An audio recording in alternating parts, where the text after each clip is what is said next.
and you are on, sir. All right. Yep. Appreciate it, Joe. Thank you very much. Good evening and welcome.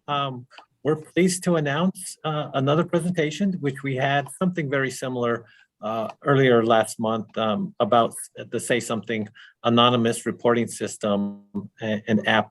So this evening, we're going to take it one step further and not only have our Executive Director of School Safety and Security, Mr. Mario Salvidres, being presenting some of the information tonight, but also a team that can really go in depth, really have some great understanding, answer questions from the community, and that will take place at the end of the presentation.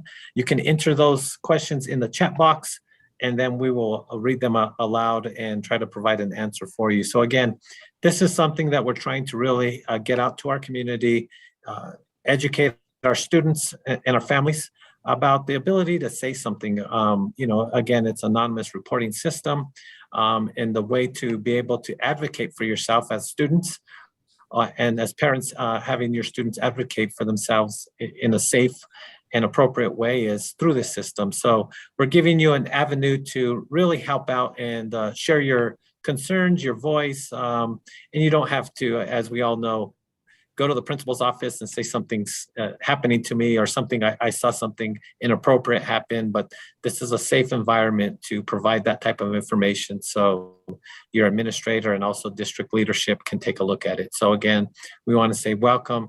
Thank you for joining us tonight. And we hope that it's very informative.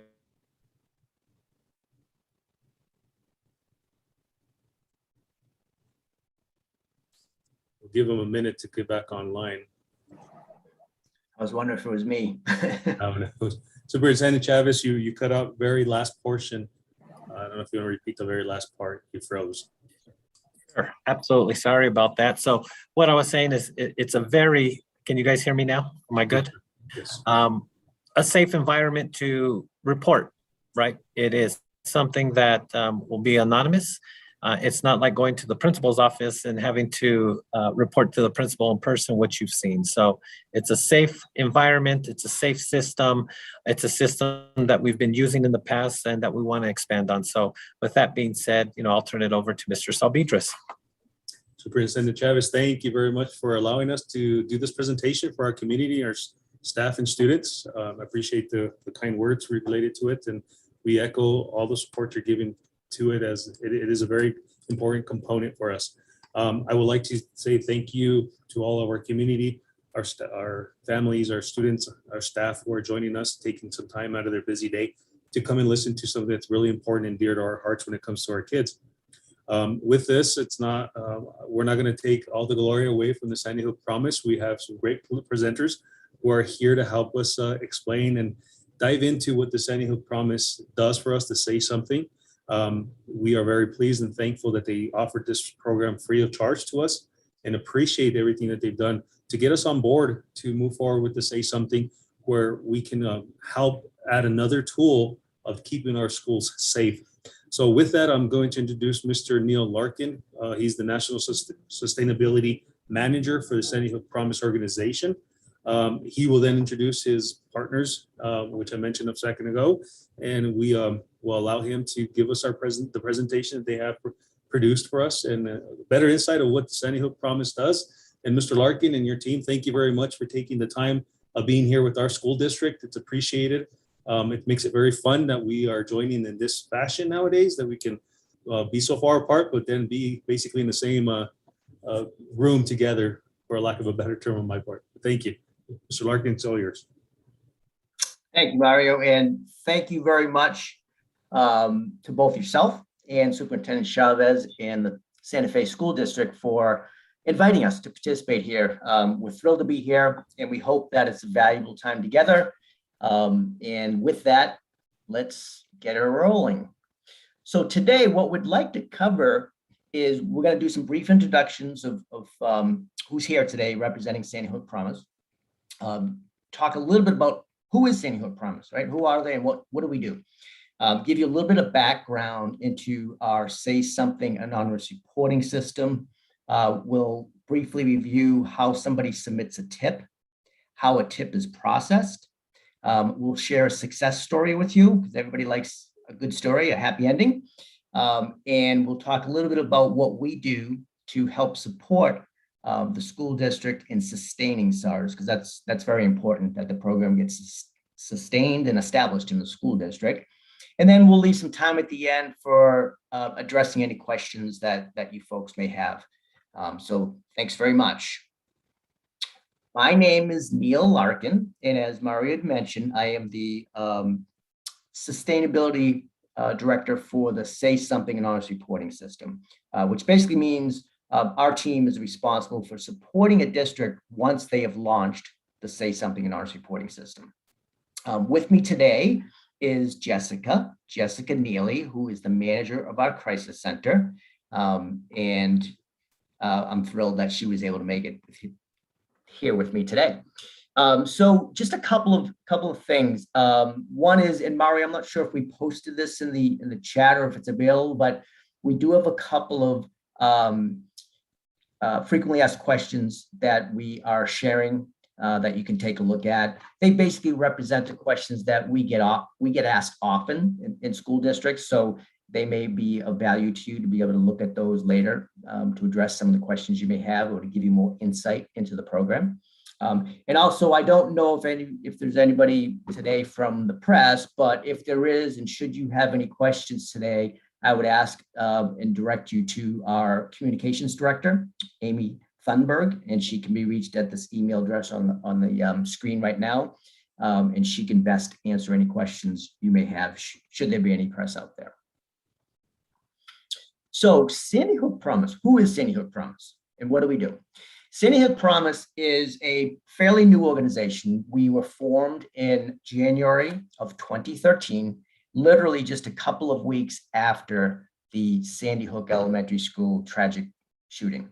A bunch of families came together and wanted to transform their tragedy into a transformation to help prevent other loved ones and families from experiencing the same trauma and just horrific pain that they were going through. So we've been around for about 8 years or so, 9 years almost, but a lot has happened in those 9 years. So I just wanted to mention that we have essentially 3.5 programs, right? There's a Start with Hello program, which I'm going to get into what each program does in just a moment. There's a Say Something program, and as part of the Say Something program is our anonymous reporting system. We also have the Save Promise Clubs, that stands for Students Against Violence Everywhere. So what I'd like to do is I'm just going to take you very quickly to the Sandy Hook Promise website. And it may just take a second to load here.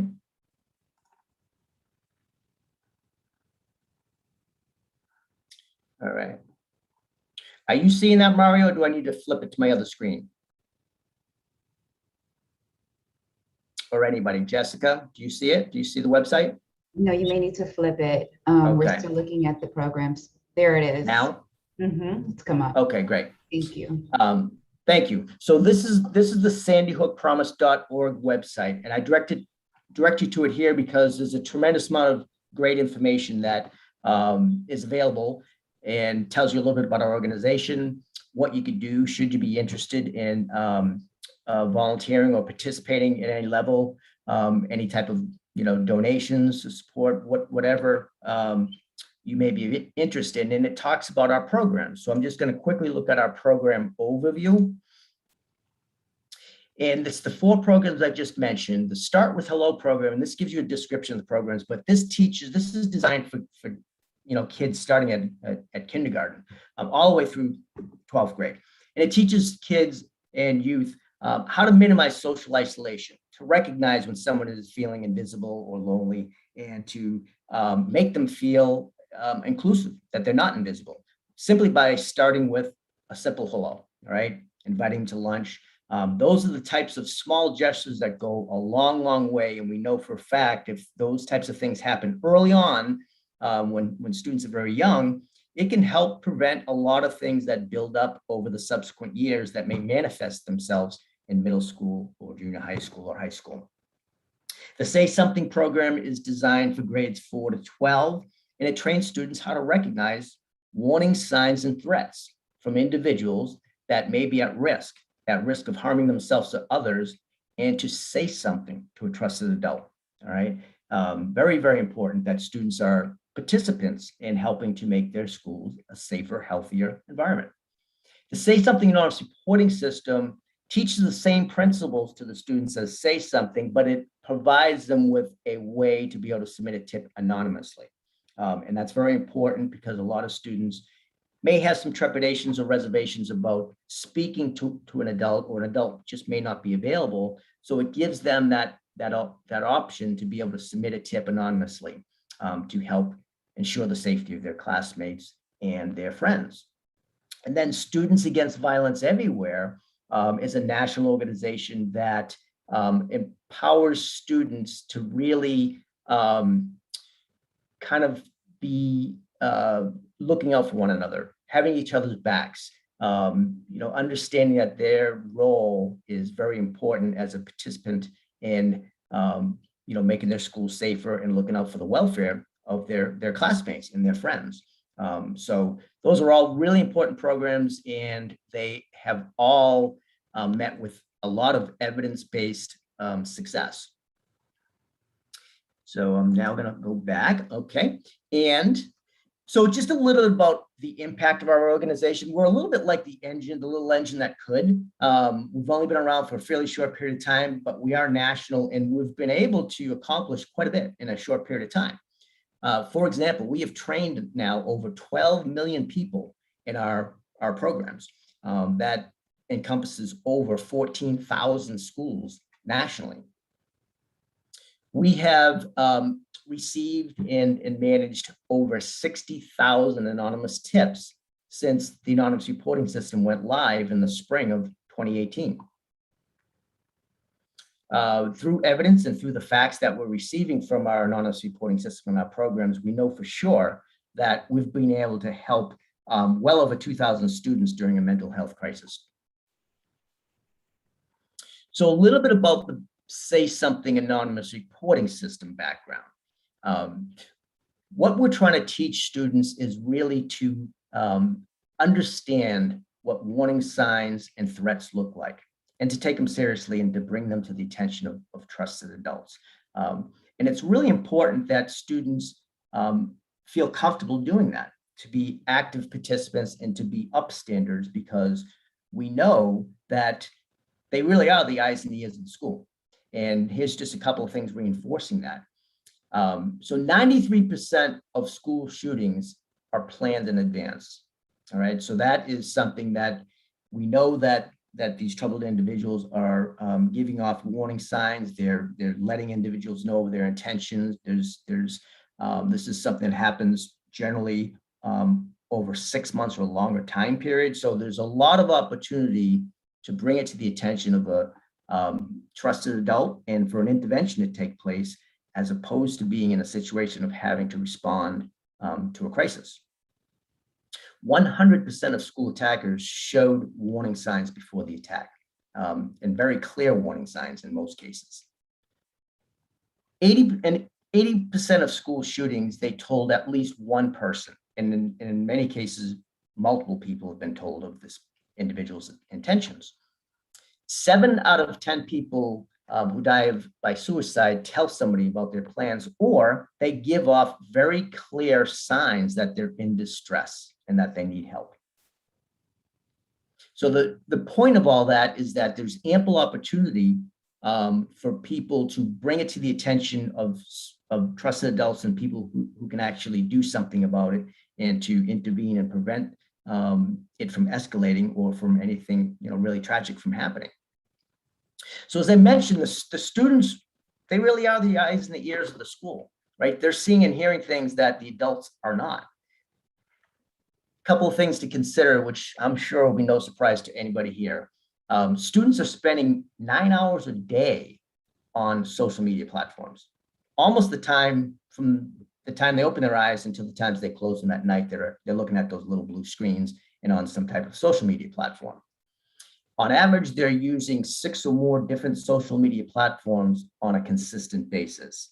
And we all know it's not Facebook and Twitter that they're on. They're on platforms that typically adults are not. So they're seeing and hearing things that the adults just are not. 8 out of 10 of their conversations take place on these little lovely black mirrors called smartphones, not face-to-face personal communications, but through their smartphones. So we know that the students are seeing a lot, they're hearing a lot. A lot of what they're seeing and hearing can be quite troubling and quite concerning. So why aren't they saying something to a trusted adult? Why aren't they bringing it to someone's attention? And we get the same responses everywhere we go across the country. It's very consistent. And it all really boils down to the fact that they did not recognize that it was a sign or a threat that they should have taken seriously and should have done something about. They just weren't sure. So some of the things that we've learned is that, you know, they didn't think the person meant it, right? They posted it on Instagram. They may have had it on Snapchat. They basically announced it to multiple students, if not the whole school. So how could they be serious? They didn't mean it, right? But we know better. Or they don't want to be labeled as a rat or a snitch or a narc if they say something or possibly be threatened with some type of physical harm. So they're very reluctant to say something. Then there's the bystander effect. 3 or 4 or 5 kids could see or hear the same thing, could be really concerning to them. They'll all kind of look around at each other and assume somebody else is going to say something. But at the end of the day, nobody actually ends up stepping up and saying something to a trusted adult. So we try to teach them to be upstanders versus bystanders. And when I say upstander, that's very different than a snitch, right? Because we know snitches have very different intentions and reasons for saying something than an upstander. A snitch is saying something because they want to make themselves look good or they want to get somebody else in trouble. Whereas an upstander, they say something because they care. They're concerned about their classmates or their friend. They want to get them help. They care. So the Say Something and Honest Reporting system teaches the students 3 simple steps. Step 1, how do you recognize warning signs and threats? What do they look like in videos or photographs or social media posts? What does it sound like in a conversation in the hallway or in the cafeteria? If it doesn't look right, it doesn't sound right, it doesn't feel right, then act immediately and take it seriously. And when I say act immediately, we mean bring it to the attention of a trusted adult. Say something to a trusted adult. And if a trusted adult just isn't available or you're not comfortable, then use the anonymous reporting system. And obviously, if it's an emergency, you're gonna call 911. But please do say something because you as a student are in a unique position to be able to get help to your friends and classmates and make your schools a safer, healthier environment. So we're going to just briefly go into what the tip management process is, but it's really just 3 simple steps. Somebody submits a tip. It could be a student, it could be an adult in the community, it could be a parent. Anybody could submit a tip. The tip is received by our processing center, our National Crisis Center, who is going to process the tip and categorize it and then deliver it to the appropriate teams to act on and to manage. Now, what I'd like to do is turn it over to Jessica, who's our Crisis Center manager, who knows better than anybody what's involved in submitting a tip and processing a tip. No, you're too All you, kind. Jess. Thank you and good evening, everyone. I am honored to be here today and I'm honored to go over the submitting a tip portion with you. As you've heard in our previous slides, it is so important that we hear from our students and that we hear from our members of the community who can also submit a tip. So I am going to walk you through how easy it is to submit a tip. And when our students who don't have that trusted adult or can't get near a trusted adult want to submit a tip, there are several ways and several outlets that they can get to our crisis center. You can go ahead and change the slide now.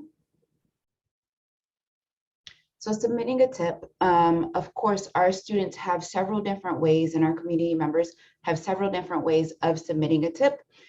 Within the Crisis Center, we have them submitting the tip via the web system located in the middle, and they can go on to saysomething.net to submit that tip.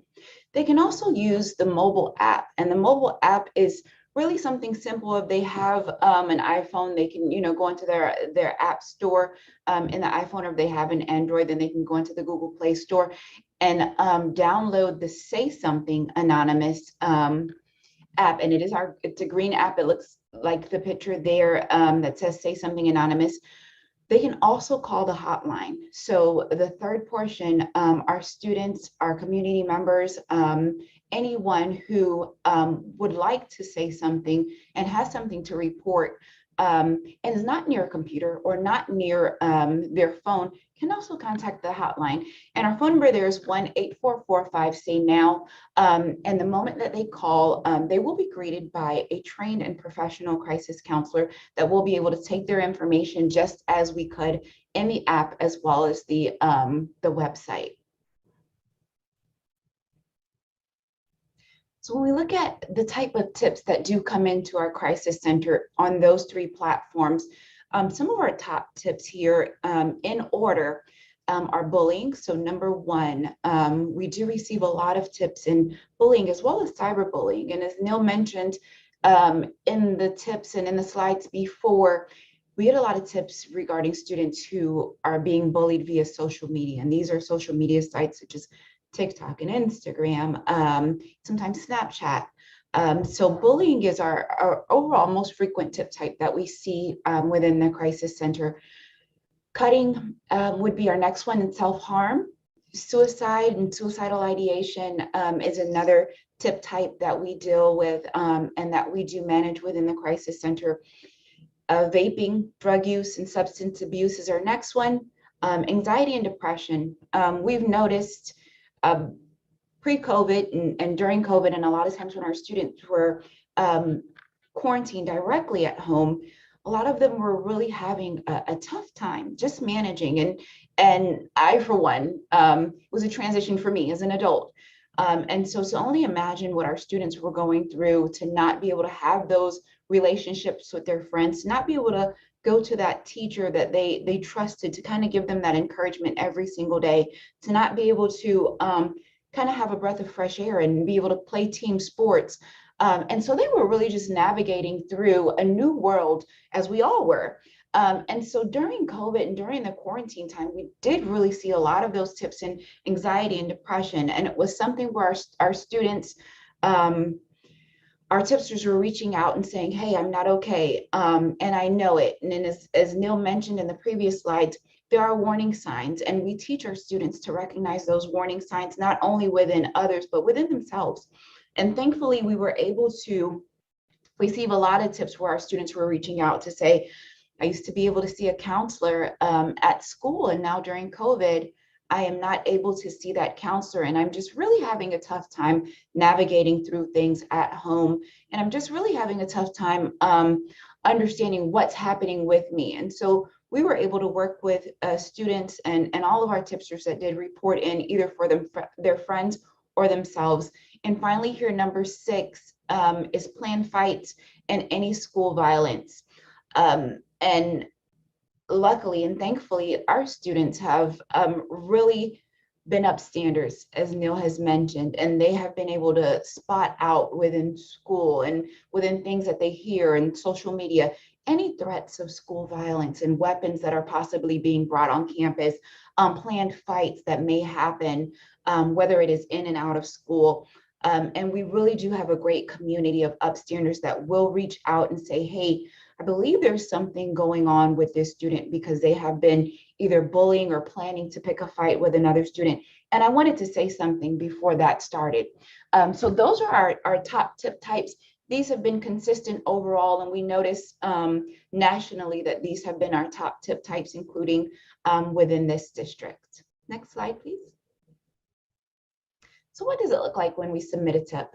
Well, in just looking at the mobile app here, because this is a picture of the app, you will, once you download, you will get a four-digit passcode that is required. And so you will enter your passcode.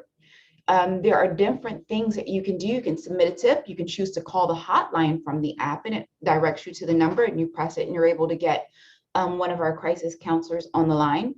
You can see what are things that you can report, and we have several different event types you see located on the right. Or if you are one who has created a tip, you can also check back or review and update additional information on the tip. So here, this is our tip form. So once you enter all of that information, you decide on what your event type is, you're going to add as much information as you can on that threat or on that concern that you are reporting.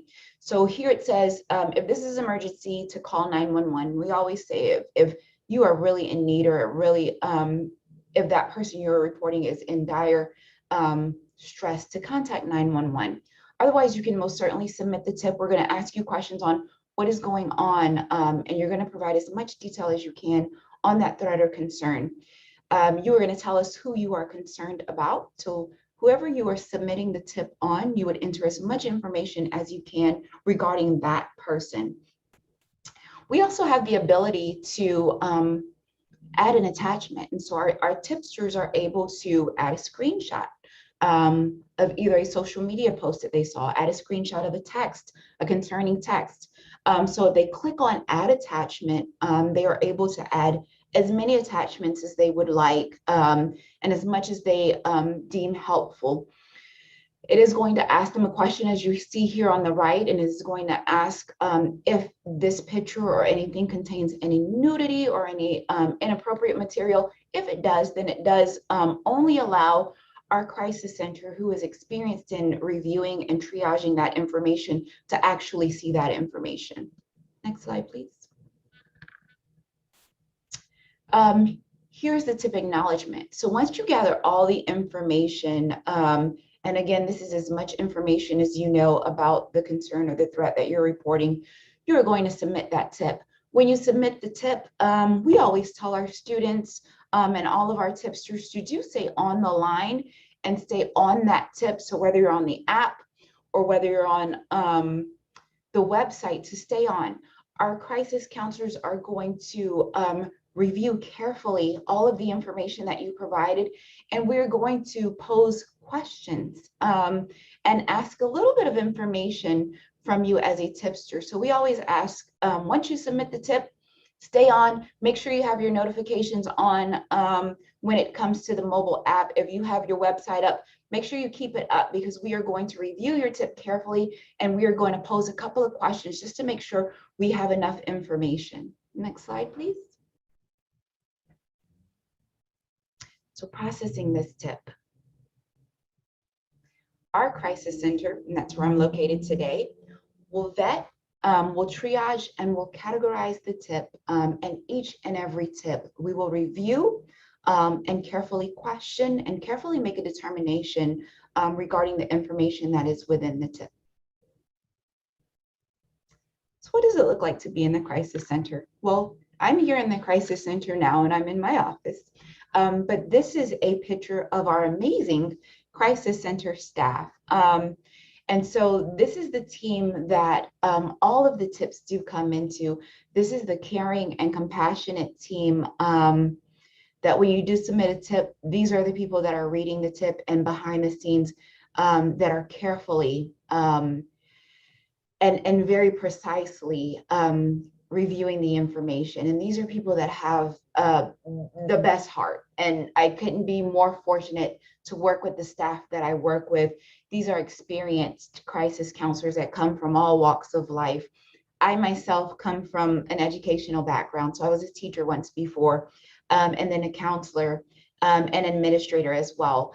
And so all of our crisis counselors, we have others that come from different walks of life in supporting domestic violence. We have others that have supported students and community members in several different ways. We have others that have majors and have a great deal of background in psychology and mental health.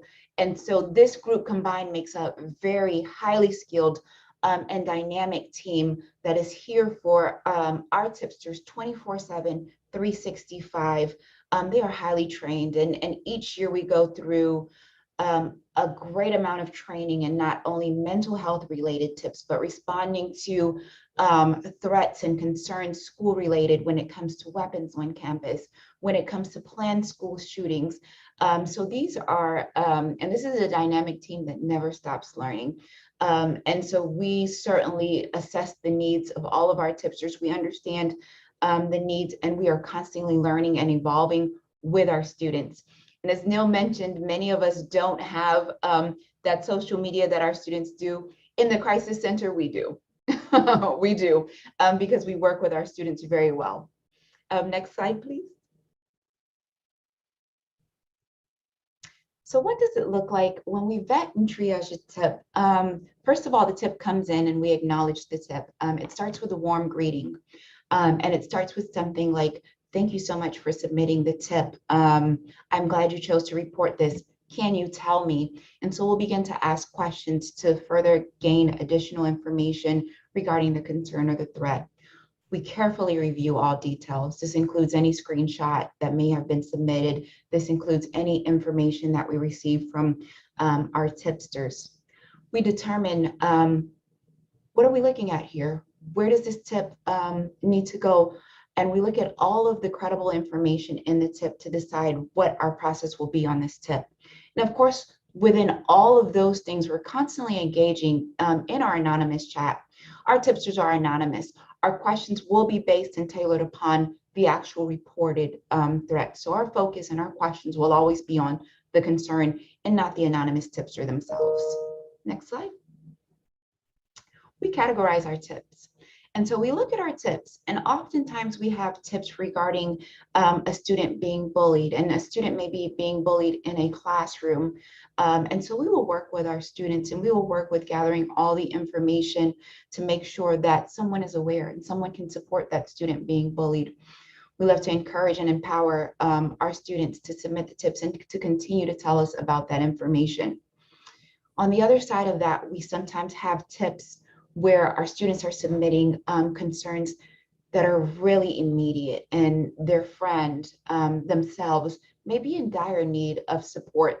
These are called our life safety tips. And our life safety tips, of course, we question and we triage, and they do go to additional support teams that can help our students. And so it really is a great conversation that we're able to have with our tipster in categorizing that information and gathering all the needed information we need to make that determination.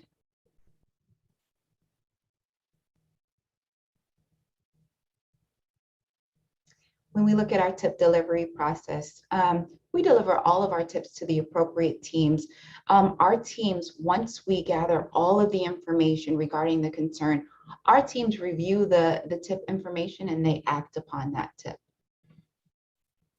And finally, of course, once we have worked carefully and compassionately with our tipster and gathered all of the information, we do hand that off to our additional support staff that will continue to provide additional support for that tip.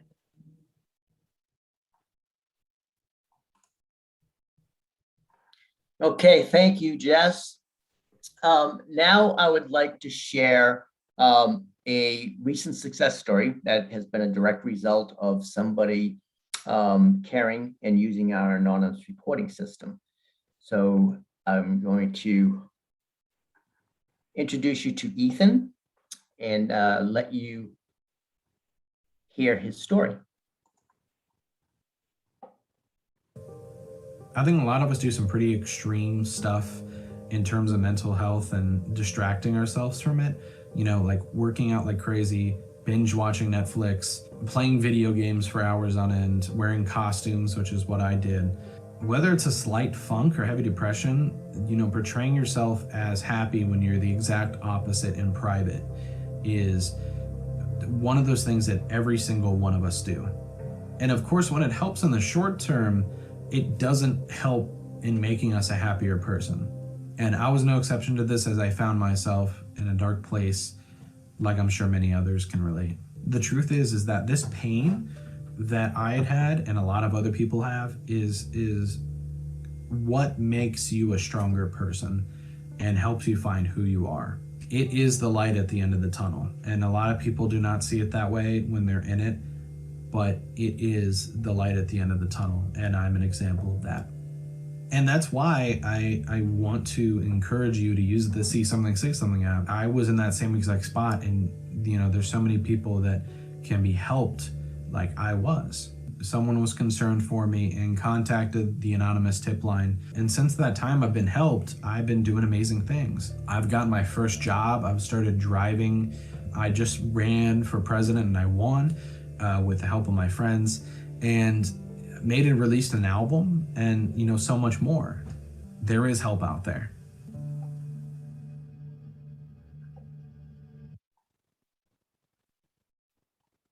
All right. Everybody loves a story with a happy ending.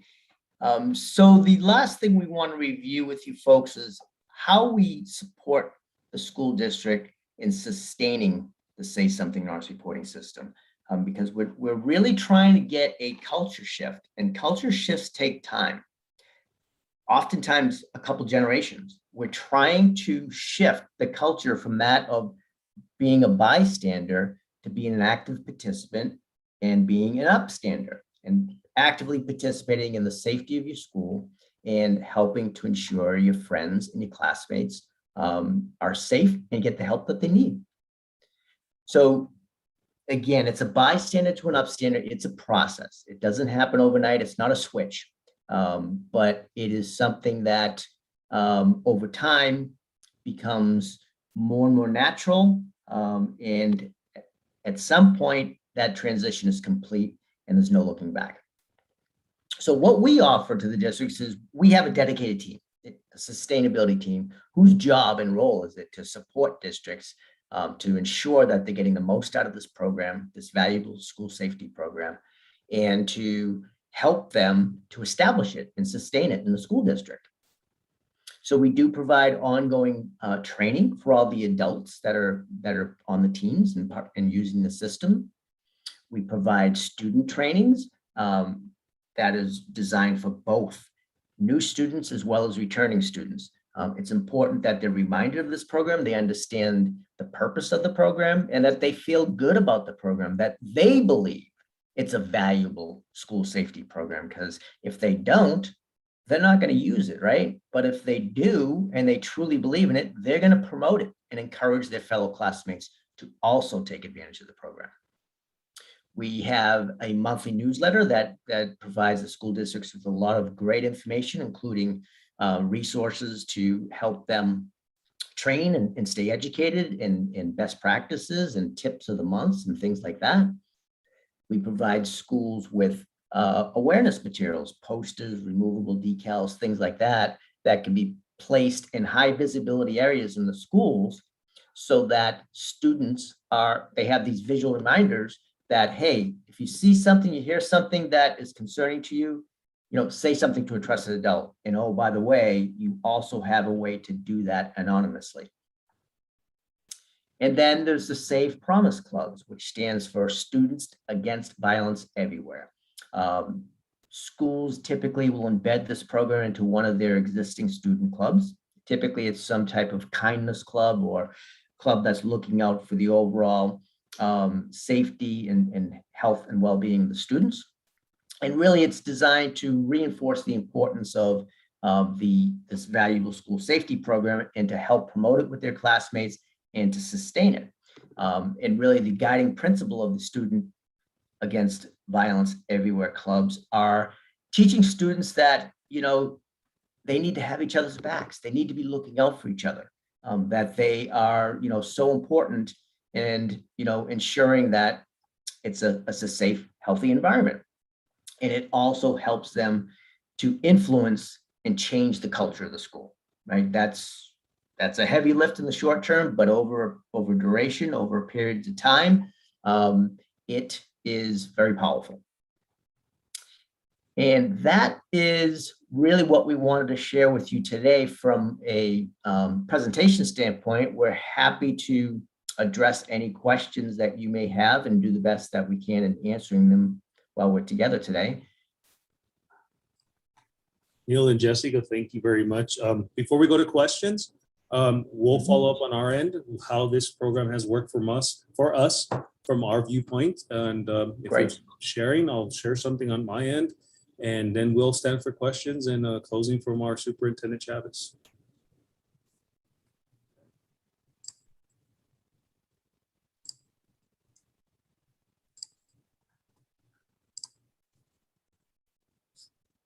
Okay, I'll ask the question that everybody asked. Can you see my screen? Does it say Santa Fe Public School Safety and Security Sandy Hook Promise? Is that correct?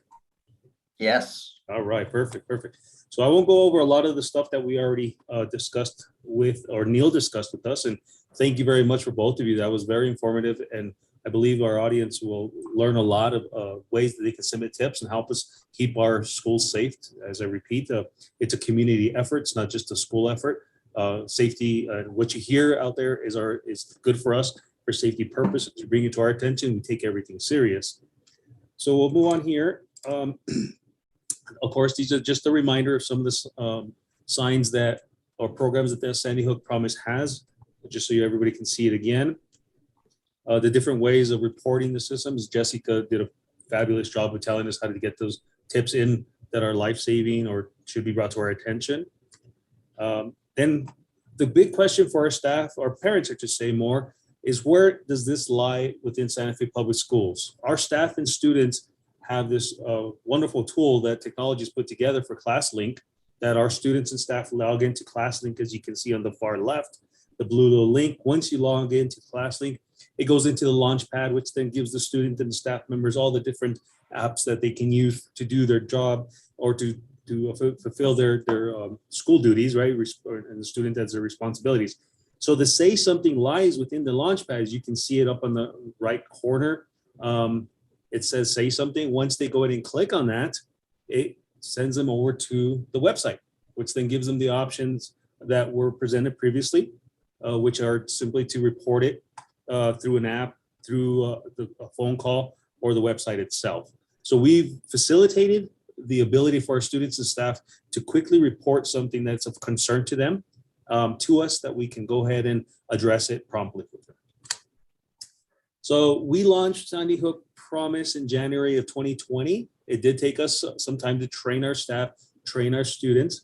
And unfortunately, a couple months later, we got hit with this pandemic. March 13th, everything shuts down. But year to date, from when we launched till just ran the report yesterday, we've had 55 different tips come in through the Sandy Hook Promise. As Jessica noted, the highest volume one is bullying and cyberbullying, and we're right in line with what she reported. That is the most tips that we receive. And as you can see, you look down, planned attacks. These planned attacks, I don't want parents and everybody to be fearful of this, but what really it is these kids doing the right thing. They saw something on social media. They felt it was concerning. They reported it. We looked into it. Our staff at the schools looked into it. Maybe spoke to the student if we identified them. Definitely spoke to them if we identified them. And we assured that this act that they claimed to have, they were going to commit, wasn't committed at our schools. It goes on to self-harm, a big one for me. We got to get the help to these kids if they're feeling depressed or wanting to hurt themselves. And it just goes on down the line. Some of the ones that are unknown, we do have our kiddos who are wondering, does this really work? And they go and click on it and they submit something. I got one report, what I'm happy to share with you is they try to report animal abuse. And the report was they saw their friend step on an ant. Obviously the crisis center replied back and responded to them, and they realized, oh, it does work, and they left. So those little reports are gonna happen, but that's just a reassurance with some of the students to say, does this app really work? Is there somebody really there when I call in or when I submit a tip? So they learned pretty quickly there's somebody there ready to answer their questions and help them out. Here's just another little pie chart. I'm a visual person, just to show our volume of different type of tips that we're receiving. And this is the wonderful part of the Sandy Hook Promise to Say Something is they're there at all times. This one, the next slide will show you. We're receiving tips on Sunday and they're responding to those tips. Our highest volume of tips coming in are on a Monday, which is amazing. I'm glad that They were gone for the weekend. They came back to school and they realized that this was a safe place that they can submit a tip if they saw something during the weekend. And it just keeps going forward that way. The next slide I'll show you is the times. I'm sorry, excuse me, wrong one. Is when they're coming in. At 1 a.m. in the morning, most of us are asleep, comfortable and that deep sleep, but the crisis center is there. As you can see, they received the tip at 1 o'clock in the morning. It was addressed. And when I review these tips, I can assure you that most of them are within seconds being addressed. The tipster is being recognized, being asked questions. So it's not I submit a tip 30 minutes later, somebody finally replies to me. No, it is instantaneously. Our tipsters, our students, our staff, whoever's reporting these tips are getting the attention it needs promptly. So as you can look down the line here, we receive tips after 4 p.m., 5 p.m., 10 o'clock at night, and so forth. So they're always there for us, and we really appreciate that. Now, a question that's come to me is, how are these tips coming in? This is the way we've seen them coming in. Our PC web browser received 25 of the 55 tips. I thank Technologies, Santa Fe Public Schools Technologies Department, because they're the ones that helped us put it on the platform for the Chromebooks.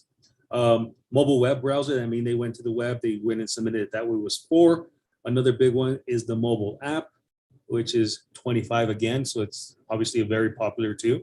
And obviously they called into the call center. So those are the way our students, our staff are submitting these tips to us and helping us address the safety in our schools. Moving forward for the Santa Fe Public Schools, as I told Superintendent Chavez, I have a plan. He is supporting it. I appreciate it. Right now, what we have participating schools consist of all the high schools, middle schools, and K-8s. The plan is we want to onboard all of our elementary schools. And I already talked to Mr. Larkin about that, which then will bring full circle all our schools onto the Sandy Hook Promise, and we'll be able to cover, give them another tool and another coverage to the safety for our public schools and our students. So that is basically the last slide I have. And I will stand for any question. And so Superintendent Chavez, I'll kick it back to you. Great. Thank you, Mr. Salvitris. Thank you, Jessica and Neil, for that presentation. At this point, Crystal, Sonia, do we have any questions coming in from viewers? We do not have any questions at this time. I can continue to monitor. Well, if you would like to move on, Larry. Yeah, so I think just to review quickly, as Mr. Salvitris mentioned, we saw on that last slide which schools are currently participating. And as we mentioned in previous meetings, we were wanting to transition this down to our elementaries and lower grade levels, which we'll continue to do so. So again, we're really trying to provide options for all of our students at different grade levels throughout the district. This opportunity, and again, Neil and Jessica, great presentation, very informative. And we appreciate this partnership because it's something that I feel every district should take on.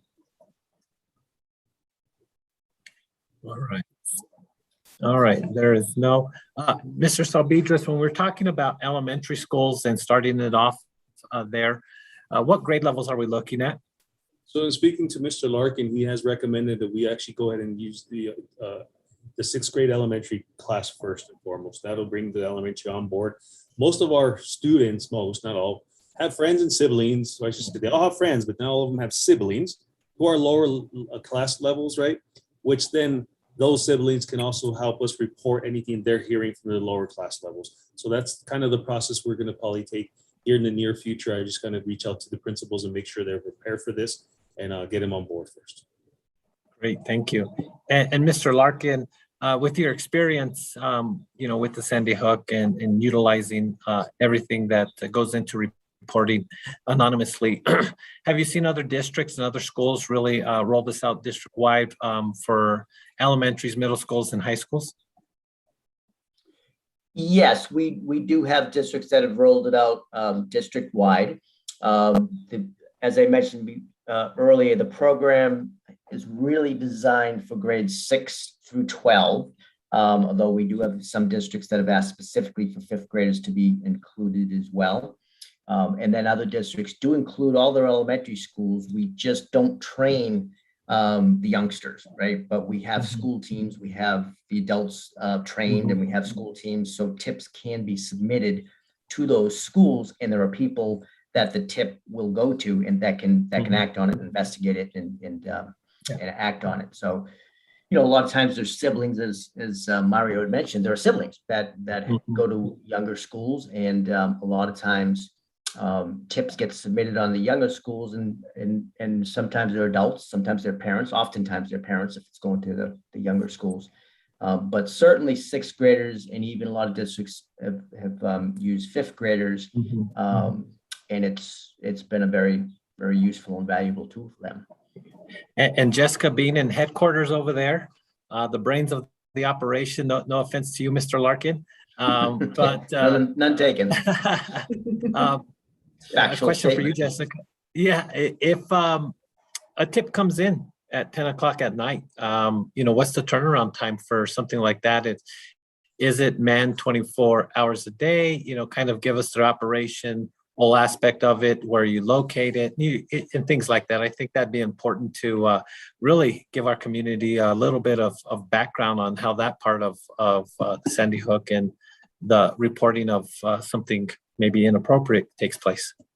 Oh, absolutely. And so, yes, so we are 24/7, 365. We are in on Christmas Day. We are in on Thanksgiving Day. We are in at 10 o'clock at night.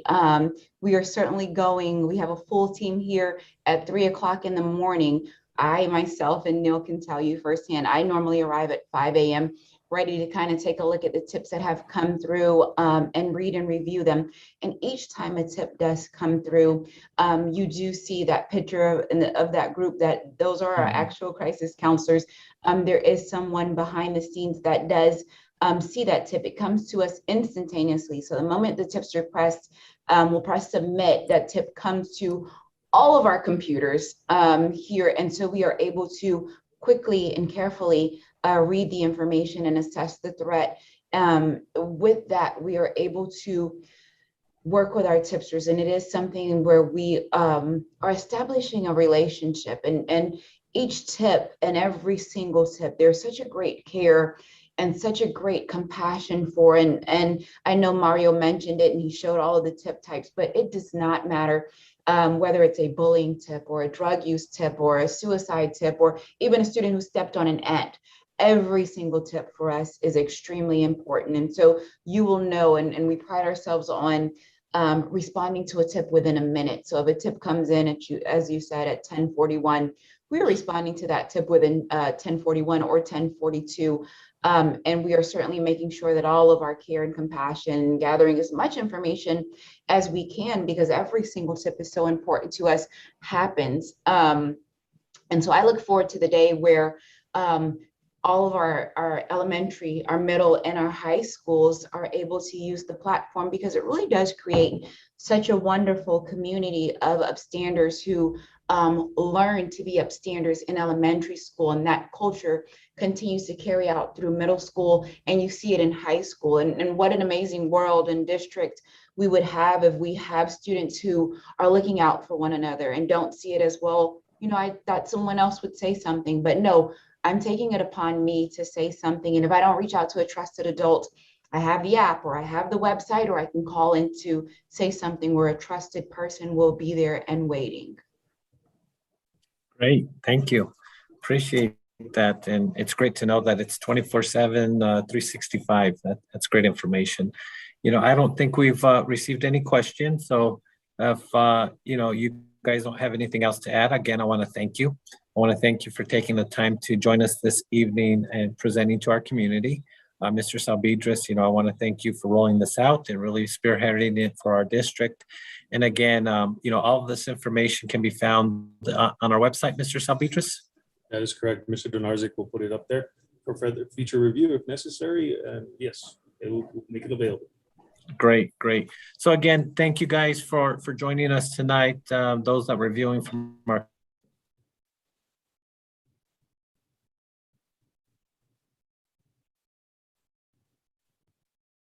give it a second again. Technology works best when we really need it, it doesn't want to work, right? We'll give them a second to come back on board.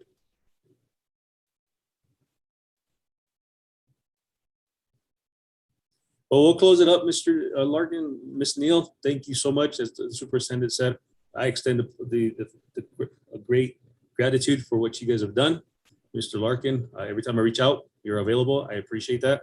And it's just helping us keep our community safer and ensuring the future of our students here in our community. And thank you very much. And we'll end now. Mr. Abeda, if you're here, I think we're done. Thank you.